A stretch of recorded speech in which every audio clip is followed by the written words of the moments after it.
All right, happy March 5th, everybody.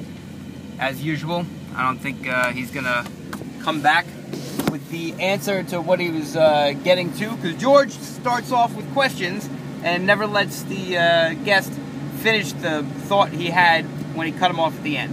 In any case, we're talking to John Anderson. This is all about hormone levels and the problems that we have, that kids, boys aren't graduating, and boys have all kinds of issues, and women have all kinds of issues because they're in the workplace and they're not used to it, and all the hormone issues because of the lithium that isn't being produced because of the stress levels and the cortisone, and it's cortisol rather. So it's all very interesting, and here we go. Great. John, if there's anything that you could change right now for people to make them feel better, what would that be?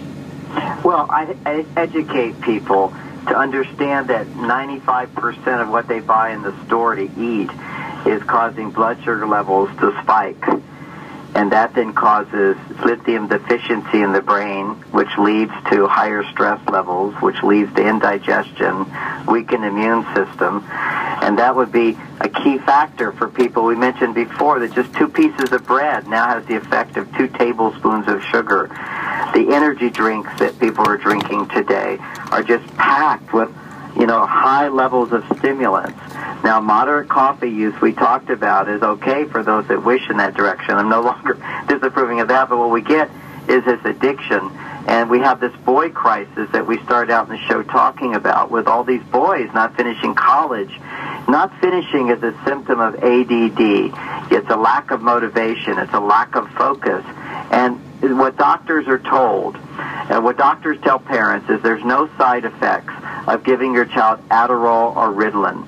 And the problem with that, just like they give away antidepressants like candy, they're giving away these drugs like candy to kids.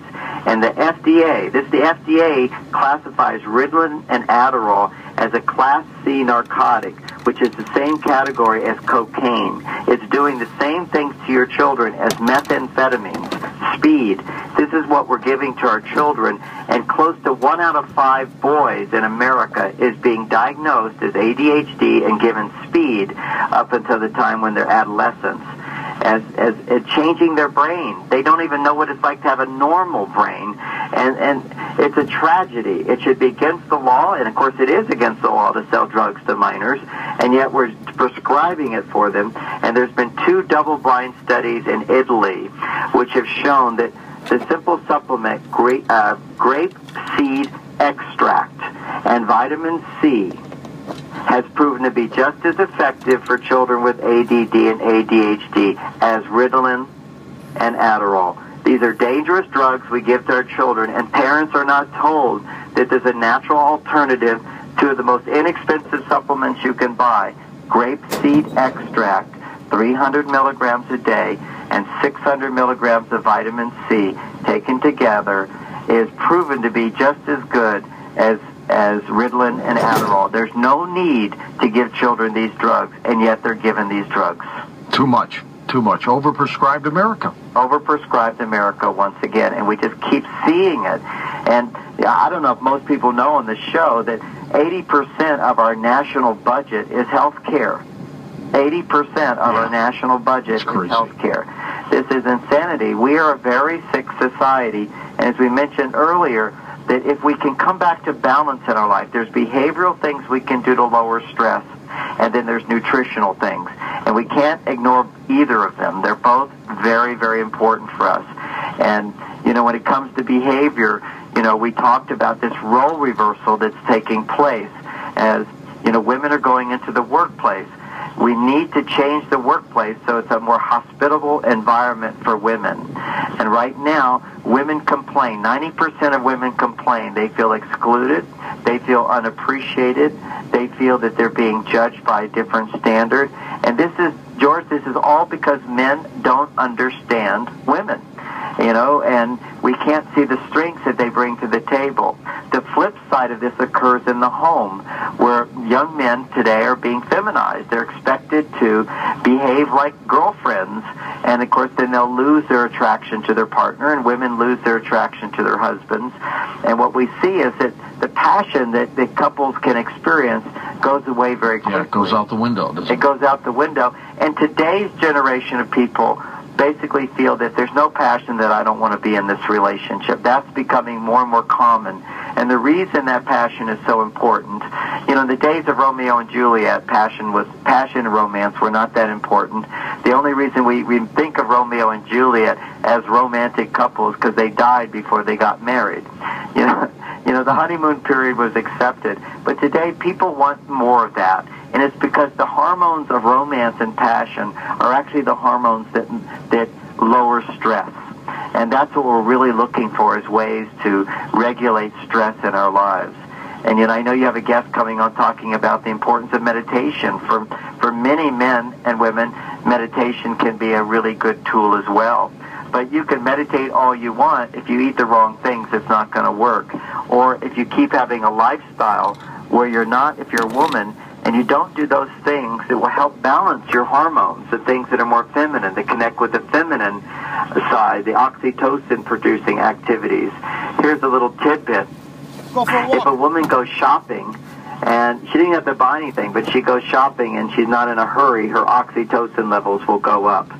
If a woman is in a happy marriage, her oxytocin levels tend to rise much, much faster. Almost instantly. Yeah, almost instantly. That's amazing. You just touch her and they'll start to go up. If a woman gets her hair done, somebody washing her hair, it will increase her oxytocin levels. These are all kind of modern things that women in previous generations didn't really spend that much money or time on because they didn't have the high stress levels they have today.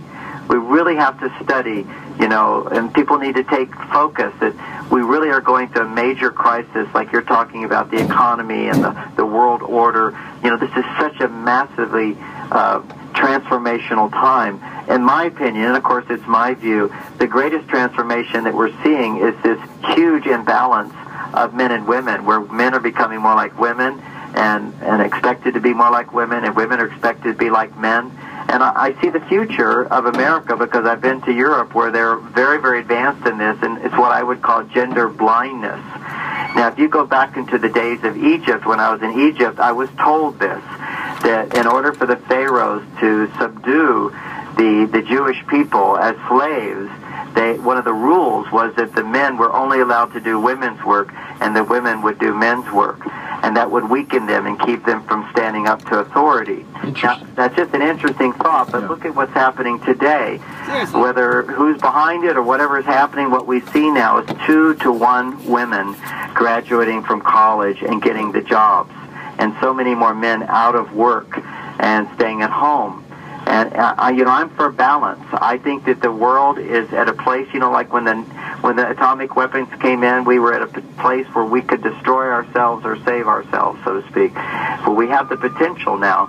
And when it comes to relationships, we have the potential to balance the masculine and feminine and come together closer than we've ever before by having women in the workplace, but a workplace that respects women more, by having men and women wanting to create more romance, more intimacy, more passion in their marriages, but not by trying to make men more feminine. That's not the answer. It's learning to maintain masculinity, for men to become more masculine in a sense, but respectful to feminine, for women to be more feminine. Yeah, I mean, they could go the other way. They could go too far, right? That's right. Well, what we're seeing today is, as a marriage counselor, and I still continue to counsel couples, and what I see, the number one problem when they're having problems is this role reversal, where when men become more feminized, that's because women are expecting men to open up and share their feelings and be helpful with everything and join together and everything.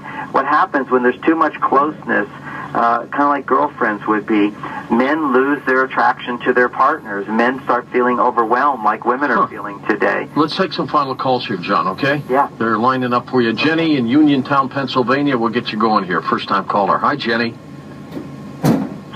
Hello. There you are. Go ahead. Yeah, I have an 11-year-old son who's been diagnosed with ADHD, ODD, PDD, and IDD. Right now he's in the psychiatric hospital, and he's on all these medications. I keep asking them to take him off, and he's on Depakote, Strattera, Cyprexa. It's so sad. How can I take him off? He's only 11, and he's in there because he wanted to... Was this a court order? How do you get in there in the first place? I had called his doctor, put him in, and he's threatened to kill me and himself, and the boy he's did. had a lot of behavioral problems, and I myself feel that the medications are having something to do with this. And I've asked the doctor to take him off, and thing they did this time was increase his Zyprexa. And I feel to myself, how can I get him off of these things? You know, if I have to do it myself, how do I go about doing it? Well, I don't know if you can do it by yourself. John, go ahead. Well, here's what you have to do, which is you have to go in there and start at least adding good stuff to what they're doing. You know, they don't know what... he could be eating sugar like crazy there, right? That would be a number one factor, is you want to get them off sugar. And you want to take, like PGX, for example, before every meal tends to fill you up so much you don't crave sugar. But more importantly is you want to make a shake for him. Like as a mother, if you could make like a nice protein shake and throw a bunch of these minerals that I'm talking about here on the show into the shake and just say these are all natural ingredients that I'm giving my son because I want him to have easy digested protein. Will they even let you bring that in, John? It depends. It depends. You know, you as a mother, but if you go and you say, I want to give my son lithium orotate, unfortunately, they don't know anything about lithium orotate, and they already got all the other psychiatric drugs that they're giving him. But it's a sad story. I've heard it over and over and over, and where it happens, where the solution happens, is you take them off sugar, and often they're feeding them sugar in there. I mean, even fruit juice. Keep in mind that fruit juice is just like a Coca-Cola. It's got it's not 8 teaspoons of sugar and a glass of fruit juice. See, why can't these doctors, John, first go natural? And there's the cliffhanger. Because I got to cut this off. I love you guys. 6 things. Breathe, eat, drink, say you think. Have your body weight in ounces of water a day. Apparently lithium, because everybody's all messed up on the sugar. And that's it. This I will definitely be sending to Jamie. And hopefully she will pass this on and listen to the next stage. But it does seem to be, and not just Jamie, obviously a lot of the parents I know, they feed their kids way too much sugar and then don't understand why they have some issues. But this could be hopefully something that we can use to regulate the future. Because they are our future, and they need to understand how life works, and they're kind of living in their own little bubble these days. Alright, so that's it. I love you kids. Have a great day. Live life. Enjoy the 5th. And I'll see you on the flip side. LIVINOW. See ya.